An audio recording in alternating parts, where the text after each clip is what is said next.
He came to a quiet mountain town to disappear, not to get involved. But one late autumn afternoon, his German shepherd stopped cold in a narrow alley. Two young police officers lay motionless. No sirens, no crowd, just silence. And a strange symbol sprayed on the wall behind them. What looked like a random attack would unravel a secret the town had buried for years, forcing one man to choose between the peace he wanted and the truth no one dared to face. Before we begin, tell us where you're watching from, and if this story moves you, please subscribe. Autumn settled gently over Cotton Ridge, Montana, as if the town had been wrapped in a quilt of amber and rust. The late afternoon air was cool but not yet cruel, carrying the scent of pine sap and distant wood smoke. Maple trees lining the streets shed their leaves in slow, deliberate spirals, painting sidewalks in red and gold. From the low hills above town, the rooftops looked orderly and calm, false teeth in a smile that locals knew could crack after dark. Ethan Calder had chosen that hill on purpose. His rented cabin sat alone at the tree line, modest and weathered, with a wide porch facing the valley. At 29, Ethan was young by most measures, tall and lean, built with the quiet efficiency of someone trained to carry weight without complaint. His dark hair was kept short out of habit, and his eyes, steady, observant, missed very little. He had come to Cotton Ridge on leave from his Navy SEAL unit with a single intention: to be still. No radios, no orders, no gunfire echoing through memory like thunder that refused to fade. Beside him walked Rex, a German shepherd with a broad chest and a sable and black coat that caught the slanting sunlight. Rex moved with alert confidence, ears tracking every sound, paws silent on the leaf-strewn pavement. He was 3 years old, disciplined but intuitive, bonded to Ethan through months of shared danger. Off-duty, Rex still carried himself like a guardian, never frantic, never careless. They wandered down Main Street, past the closed bakery and the hardware store with its sun-faded sign. Ethan let the quiet seep in, tried to breathe like a civilian. He told himself this was what peace looked like. Then Rex stopped. It was abrupt enough to snap Ethan's focus tight. Rex's body stiffened, hackles rising in a sharp ridge along his spine. A low growl rolled from his chest, deep, controlled, unmistakably warning. Ethan shortened the leash instantly, fingers tightening as his posture shifted. Peace evaporated, training slid into place with familiar ease. His gaze lifted, scanning the street, then the narrow gap between two brick buildings just ahead. Maple Alley. The alley was a thin cut of shadow between old structures, damp and narrow, where fallen leaves clung to puddles of stale rainwater. It smelled wrong. Metallic, sharp, blood. Ethan stepped in slowly, Rex at his side, the dog's growl fading into focused silence. 10 feet in, the shapes came into view. The first was a woman. She lay on her side near a dumpster, dark hair stuck to her face with drying blood. Her uniform jacket was torn at the shoulder, and her face, pale beneath bruises, was slack with unconsciousness. She was small but solidly built, the kind of strength that came from discipline rather than bulk. A service pistol lay several feet away, kicked aside with intent. Officer Lily Hart, though Ethan did not yet know her name, looked young, mid-20s at most. Even injured, there was something resolute in the set of her jaw, as if defiance had been beaten down but not broken. A few feet farther lay a man. He was sprawled on his back, arms bent awkwardly, blood seeping from a gash at his hairline. His uniform shirt was rumpled and dirty, badge twisted sideways.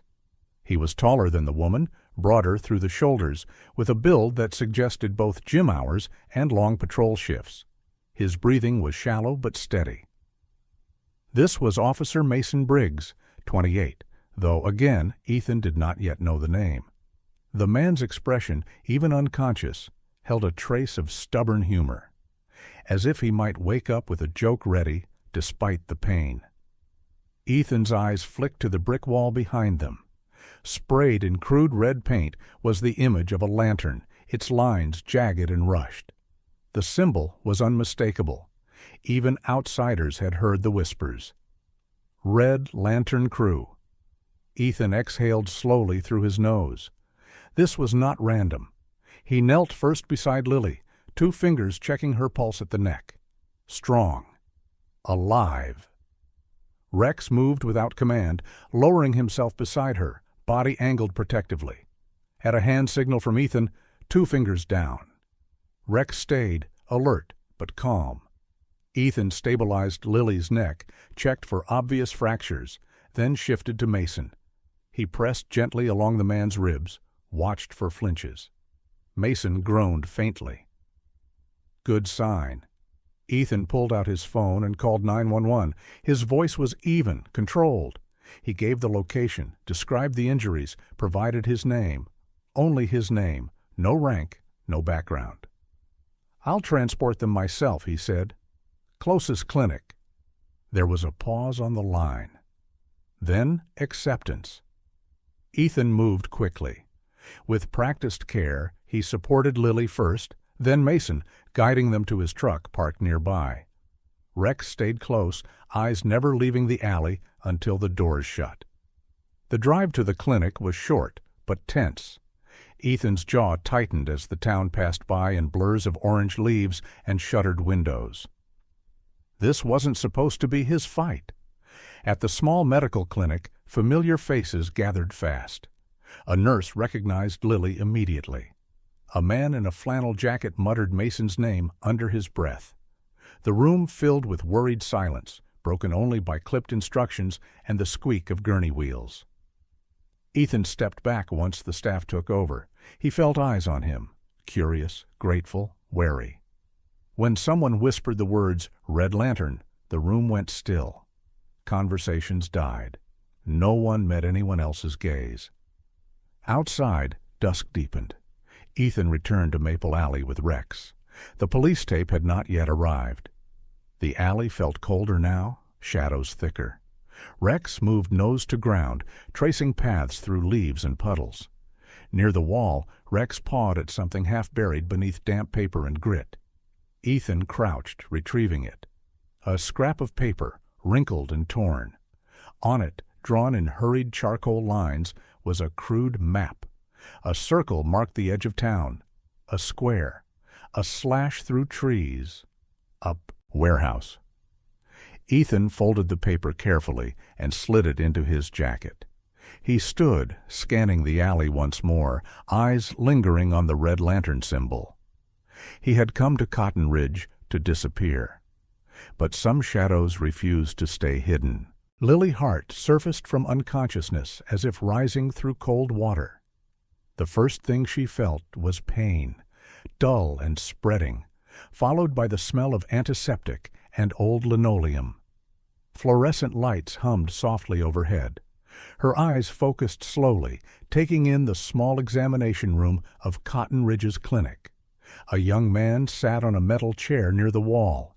He was tall, lean, dressed simply in a dark jacket and worn jeans, but something about him felt out of place. His posture was straight without effort, his attention fully present, as if even sitting still required discipline. His eyes lifted the instant she moved. Near the doorway lay a German shepherd, stretched across the threshold like a living barricade. The dog's ears flicked, amber eyes alert but calm. He did not rise. He simply watched. Lily's breath hitched. Her hand moved instinctively toward her hip, then stopped short, fingers trembling. "You're safe," the man said quietly. His voice was low, steady. "Try not to move yet." Lily swallowed. "Who?" Before she could finish, a groan came from the other bed. "Man," Mason Briggs muttered, eyes still closed. "I really need to stop headbutting bricks." Despite the pain slicing through her ribs, Lily let out a short, breathless laugh. Mason's humor was intact. That meant he was alive. Mason opened one eye, then the other. He squinted at the ceiling, then turned his head and froze when he saw the dog. "Okay," he rasped. "Either I'm dead, or that's the biggest angel I've ever seen." The man on the chair stood. "Name's Ethan," he said. "This is Rex." Rex's tail thumped once against the floor. As the nurse finished checking vitals and stepped out, Lily pushed herself slightly upright, wincing. She studied Ethan more carefully now. He couldn't have been much older than 30. Dark hair cut short, face lean, eyes carrying a kind of quiet gravity that didn't belong to civilians passing through town. "You found us," Lily said. Ethan nodded. He didn't elaborate. Mason shifted, testing his limbs. "Whoever jumped us," he said, voice losing its joking edge. "They weren't amateurs." Lily's expression hardened. "We were close," she said. "Too close." Over the next hour, words came easier. Lily spoke first, her tone controlled but tight. For weeks, she and Mason had been tracking late-night truck traffic. Small box trucks running the same loop around Cotton Ridge, always after midnight, always avoiding Main Street. License plates changed, but patterns didn't. Routes repeated. Timing repeated. "And every time we sent it up," Mason added, rubbing his temple, "it disappeared. No follow-up, no questions." The tip that night had come from an anonymous number, a delivery in Maple Alley. Quick, discreet. They'd barely stepped into the shadows before hands came out of nowhere. The attackers moved fast, coordinated, efficient, weapons kicked away. Pressure, points struck. Darkness, not drunks, not street thugs. Ethan listened without interruption. When Lily finished, he reached into his jacket and unfolded the scrap of paper Rex had uncovered. He placed it on the tray between them. Lily leaned forward, eyes narrowing despite the pain. "That's the old Cotton Ridge Freight Depot," she said. "Closed 5 years ago, officially." "Unofficially," Mason said. "Trucks have been showing up there at night for months?"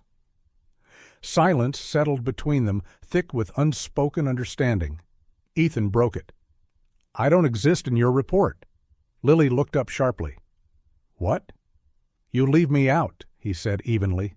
"You say a passerby found you? Nothing more." Mason studied him for a long second, then nodded. "Yeah, that tracks." They moved carefully after dark. Cotton Ridge changed at night. Coffee shops closed. Porch lights clicked off one by one. Beyond the warm glow of Main Street, shadows pooled thick and quiet. The old freight depot squatted at the edge of town like a forgotten animal. Corrugated metal walls rusted, loading bays dark, weeds crawling through cracked asphalt. Lily and Mason wore their uniforms. Ethan stayed back, hood up, Rex at his heel. They approached from the service road. Fresh tire tracks cut through fallen leaves.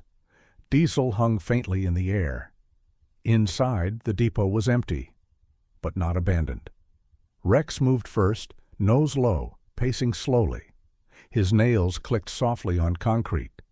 He stopped near a loading bay and sniffed hard. Ethan followed, eyes tracing details most people would miss. Pallets stacked too neatly, oil stains still wet, cardboard scraps without labels. Someone had cleared this place recently, and carefully. "Too clean," Mason murmured. Rex let out a low huff and moved toward a support beam. There, high above eye level, a small black camera housing clung to the metal, or what remained of it. The lens was shattered. Wires hung loose, cut cleanly, not torn. Lily stared up at it, a chill sliding down her spine. "They were watching," she said. "And they knew when to stop," Ethan replied. They left without lingering. Outside, the wind carried the scent of leaves and distant rain. The depot loomed behind them, silent again. Lily's hands shook as she slid them into her jacket pockets. Mason noticed. He always did. "Hey," he said lightly. "At least we know we weren't imagining things." She forced a nod. Ethan stood apart, Rex sitting close, watching the road. he had come to Cotton Ridge to disappear into quiet hills and falling leaves. But the darkness here wasn't silent. It was organized, patient, and it had found its voice.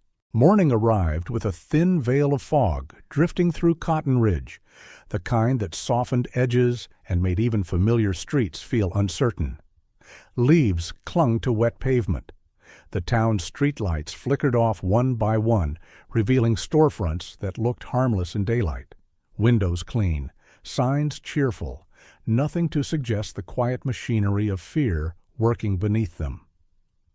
Ethan stood beneath a utility pole near the freight depot, eyes tracing the broken camera housing they had found the night before. He followed the severed cable down the steel beam and into a conduit that disappeared beneath cracked concrete. The line led not to a private generator, but toward the municipal grid. When he opened the old access panel nearby, the truth settled heavy and cold. The feed had been tied into a shared junction used by the town's streetlights. Someone had planned this with precision. Someone who knew the town's infrastructure. Someone inside. He closed the panel gently, leaving no sign it had been touched. At the station, Lily and Mason spread files across a scuffed table, the smell of old paper and burnt coffee hanging in the air. They worked in silence, paging through reports that had never raised alarms. Bar scuffles, late-night resisting, anonymous calls logged and closed without follow-up. When Lily pinned the incidents to a map, a pattern emerged. An ugly constellation tracing routes that hugged the edges of town, where box trucks could move unseen. Protection and pressure, Mason said quietly. He looked tired, dark circles under his eyes, humor absent for once. Classic, Lily nodded, jaw set. She felt the weight of the files as if they were stones. The realization stung, not because the signs were subtle, but because they had been easy to dismiss, easy for someone to bury. They met Ethan outside the station and walked toward the post office, a squat brick building with a flag that snapped in the breeze. Rex padded along, tail low, nose testing the air. The bell over the door chimed when they entered. Behind the counter stood Caleb Turner, a man in his late 60s with shoulders slightly stooped from years of sorting parcels. His hair was thin and white, combed carefully, and his eyes, sunken, rimmed with red, held a constant alertness that never quite rested. He wore a faded cardigan over a button-down shirt, hands moving with the reflexive neatness of someone who valued order because chaos had once visited and stayed too long. Caleb greeted them with practiced politeness, but his gaze slid away when Lily asked about late-night shipments. He answered with half-sentences, fingers tapping the counter. Nothing unusual. Busy season. Tourists. Rex lay down near his feet, calm and still. After a moment, Caleb glanced down, surprised. The dog looked up, ears relaxed, eyes steady. Caleb's shoulders eased just a fraction. Ethan leaned closer, lowering his voice so it carried only to the man behind the counter. "I've seen people left behind because they were afraid to speak," he said. "Fear doesn't make you weak, it makes you human." Caleb's tapping stopped. For a long moment, the post office seemed to hold its breath. Then Caleb stepped back, unlocked the side door, and gestured them into a narrow sorting room that smelled of cardboard and dust. He closed the door carefully. His voice trembled when he spoke. "My boy," he said, staring at the floor. He saw something he wasn't meant to see. Caleb told them about the night months ago when his son, 22, a delivery runner picking up odd jobs, had been beaten within an inch of his life. No robbery, no warning, just fists and boots and a message delivered with cruelty. The hospital kept him for weeks. When he came home, men waited at the door. They promised to finish what they'd started if either of them talked. Caleb sent his son away. Another state, another life. The decision hollowed him out.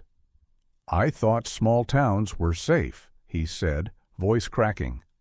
"I thought knowing your neighbors meant something." Rex shifted closer, resting his head near Caleb's shoe. The man's hand dropped, almost without permission, to scratch behind the dog's ear. Caleb straightened, resolve flickering to life. He described trucks that came light and left lighter still, routes that bent into the forest and doubled back. He sketched a rough map on scrap paper, marking a clearing where engines idled before turning around. When they stepped back into the front room, the bell chimed again. Daylight felt harsher now, less forgiving. Outside, Lily watched Caleb lock the door and pull his cardigan tighter. She understood the cost of his silence. It wasn't cowardice. It was love twisted by fear. Ethan looked at the tree line beyond the town and felt an old unease settle into his chest. He saw himself in Caleb's eyes, saw the possibility of retreat hardening into habit. The thought scared him more than any enemy. They parted without ceremony. The town moved on around them.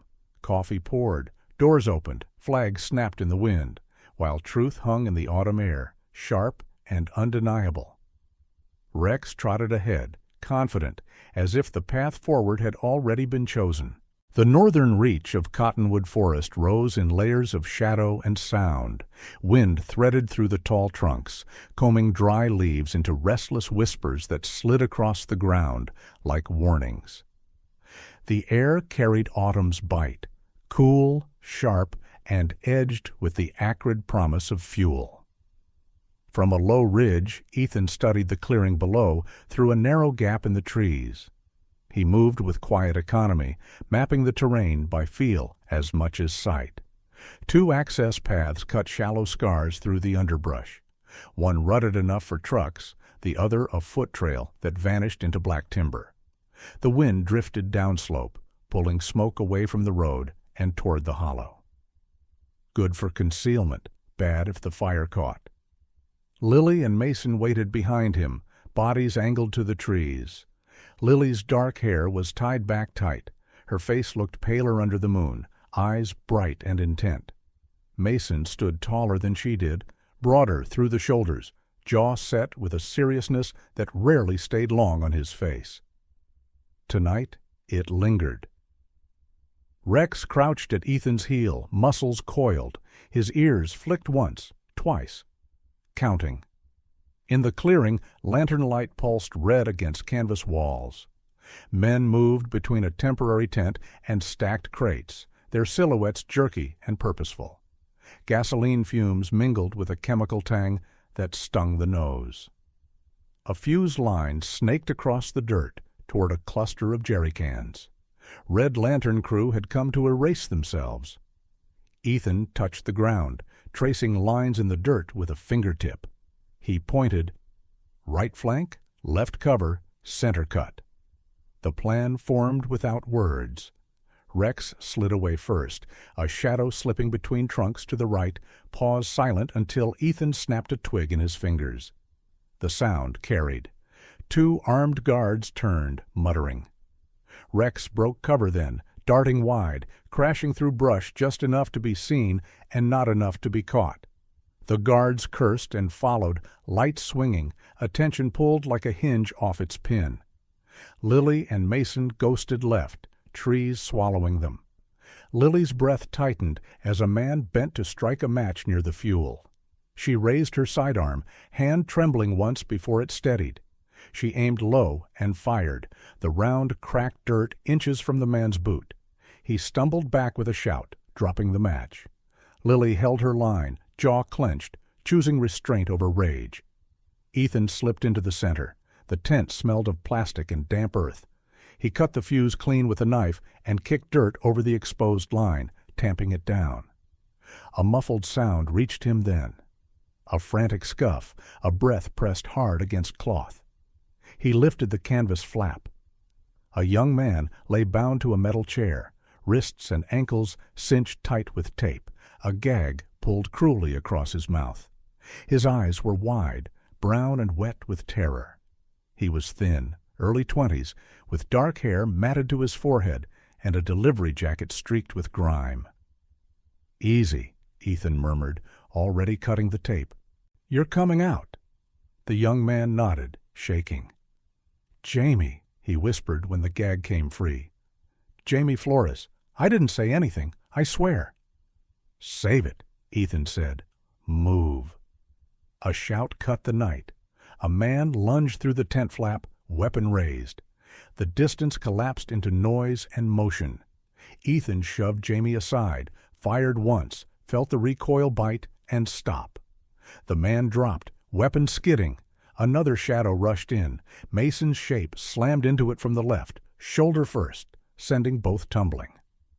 Mason rolled, coughed, came up swinging. Fire flared near the crates. Lily sprinted, heart hammering, the heat licking her face. The memory rose unbidden. Smoke, screaming wood, the smell of burning paint from a childhood shed gone wrong. Her legs faltered. She forced them on. She kicked a canister away from the flame and smothered the sparks with her jacket, hands shaking, teeth clenched against the fear. Rex burst back into the clearing, barking sharp and staccato. He veered at the last second, snapping branches and drawing a guard's aim wide. The man fired into empty space. Rex doubled back, barking again. Timing the chaos, not feeding it. Ethan dragged Jamie behind a fallen log and bound the unconscious guard's wrists with practiced speed. He scanned the tree line. Figures were running, 3, maybe 4, melting into the black timber with the quickness of men who knew escape routes by heart. The fire died to embers. The tent sagged, spared. Sirens wailed far off, distant, uncertain. Mason leaned on his knees, breathing hard, soot streaked across his cheek. He laughed once, a short, disbelieving bark. "I hate camping," he said. Lily didn't smile, but she exhaled. Her hands steadied as she holstered her weapon. She met Ethan's eyes and nodded. Thanks, and something deeper. Jamie sat with his back to the log, knees pulled tight. He stared at the lanterns with a hollow look. "They thought I talked," he said. "I didn't. I just asked questions." Ethan handed him water. "You're safe." Rex trotted over and sat, tail thumping once, solid and warm at Jamie's side. They left the clearing as they found it, quiet, scarred, breathing again. 2 men in cuffs waited for the road. The rest were gone, but not untouched. The night had learned it could be challenged.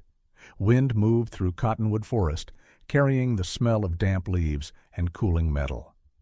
Above the trees, the moon slipped from a cloud, pale and watchful, as if the woods themselves were taking note. Morning came softly to Cotton Ridge, as if the town itself had learned to lower its voice. Pale sunlight spilled across Main Street, catching on the last red leaves clinging to the maples. The air was cold but clean, carrying the faint scent of damp earth and wood smoke.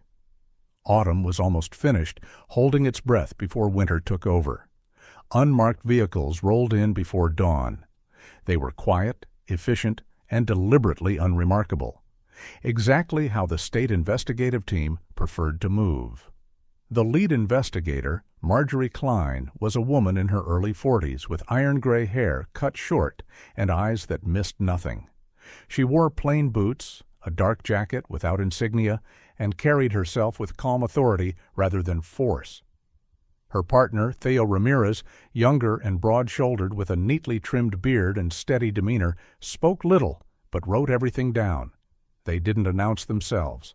They didn't need to. Boxes of evidence from the makeshift camp in Cottonwood Forest were cataloged and sealed. Burned fuse wire, fuel containers, crates with altered serial markings.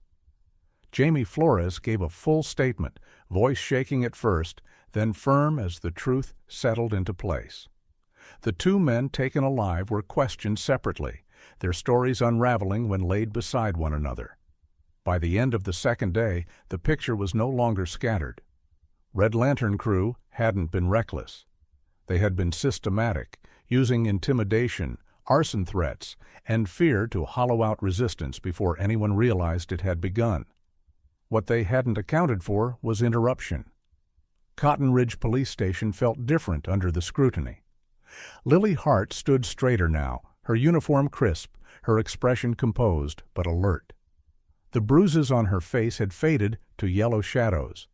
The confidence underneath had not only returned, it had hardened. Mason Briggs leaned back in a chair near the briefing table, arms crossed, listening. His humor was quieter these days, less a shield and more a pressure valve. When he spoke, it was measured. When he smiled, it came easier. Earned. Klein addressed them without ceremony. You followed patterns others ignored. You didn't wait for permission to notice something was wrong. Ramirez added, that matters. It wasn't a medal, it wasn't a speech, but it was recognition. And in a small town, that carried weight. Caleb Turner arrived mid-morning. He moved slowly, shoulders rounded in a brown wool coat that looked older than it should have been. His face was lined deep from years of early mornings and unshared worry. When he sat, his hands trembled against the table edge. This time, he didn't look away.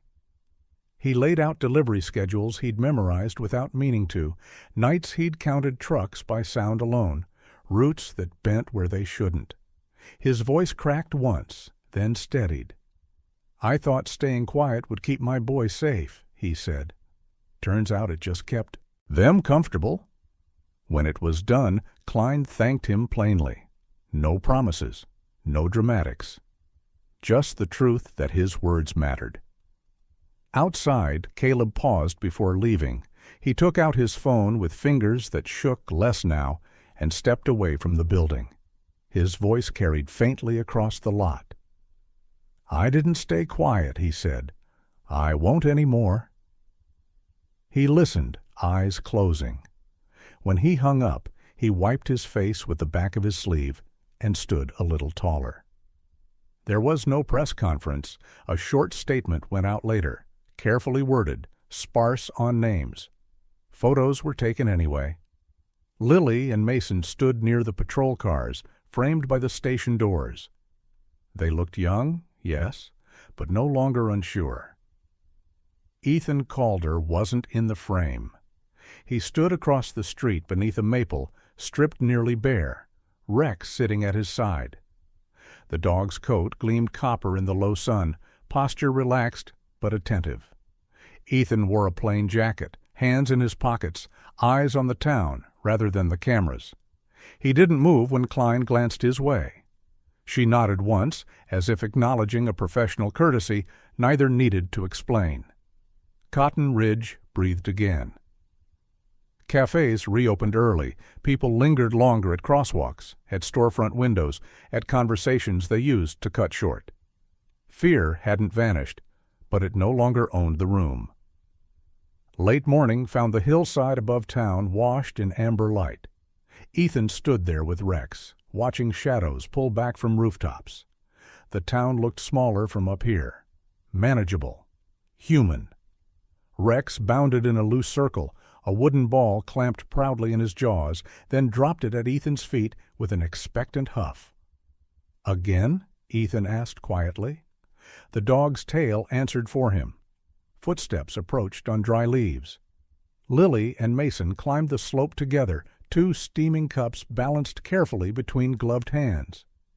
Lily wore a dark coat, hair loose now, the tension in her shoulders finally eased. Mason's jacket was unzipped despite the cold, his grin easy. Figured you'd be hiding up here, Mason said, offering a cup. Ethan took it. Wasn't hiding. Of course not, Lily said, a small smile playing at the corner of her mouth. She looked out over the town, eyes thoughtful. Just watching? They stood like that for a while, the quiet comfortable. Mason broke it first. If you ever get bored, he said lightly, we could use a consultant. Town budget's terrible, but the coffee's decent. Ethan exhaled a short laugh. Lily didn't joke. She looked at him, really looked. You helped us remember why this place is worth protecting. Ethan nodded once. I thought I came here to disappear. He glanced down at Rex, then back at the town. Turns out some places don't need disappearing. They need tending. The wind moved through the grass, lifting the last leaves into brief golden flight. Caleb joined them later, breathless from the climb, holding a small package wrapped in brown paper. He knelt in front of Rex, voice thick but steady. "For a guardian," he said. Inside was a new collar, leather, simple, strong. The engraving caught the light. Rex, Cotton Ridge Guardian Lily, fastened it. Mason scratched behind Rex's ears. The dog sat tall, tail thumping once against the ground, as if he understood exactly what had been given. Below them, Cotton Ridge went on with its mourning, no longer untouched, but no longer silent. The season was ending. What remained was enough. Sometimes the battles that matter most don't happen on distant battlefields. They happen in quiet towns, dark alleys, and moments when someone chooses to speak instead of staying silent. This story reminds us that courage isn't always loud. It can be a young officer who refuses to look away, a father who finally tells the truth, a soldier who stops running from his calling, or a loyal dog who stands guard when fear would be easier. In our everyday lives, we may never face danger like this, but we all face choices: to step in or step back, to protect what's right or stay comfortable, to believe that one small act of bravery can still change everything. If this story moved you, share it with someone who needs a reminder that strength and kindness still exist. Leave a comment and tell us what part of the story stayed with you the most. And don't forget to subscribe for more stories about courage, loyalty, and the unbreakable bonds that make ordinary people and animals into quiet heroes.